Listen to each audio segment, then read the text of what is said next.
Hi guys, welcome to Techavro. In this video, I'm gonna be showing you how to emphasize audio in Camtasia. So first you have to see this, you have to drag this video to the timeline. Okay, now look at the left hand side, you have to find audio effects. If you can't find the audio effects in here, you have to click on more. This one more, then you'll find here the audio effects must be, but I can see here the audio effects, so click on this and then you'll find here emphasize, this one. All you have to just left click and hold for 1 second and drag it to the timeline, and this time emphasize will be added. Now on the left right hand side you can see the emphasis, it is 80% right now. You can increase or decrease with the mouse simply.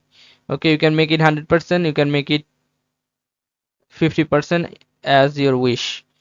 Okay, now you can see the ramp in, you can change the ramp in, ramp out, and you'll find here the gain option. You can change this to 100%, 110, and less than 100%. That's up to you. Okay, so basically this is how you can do this, guys. If you find this video helpful, then please give a thumbs up and don't forget to subscribe the channel. Thank you so much for watching the video.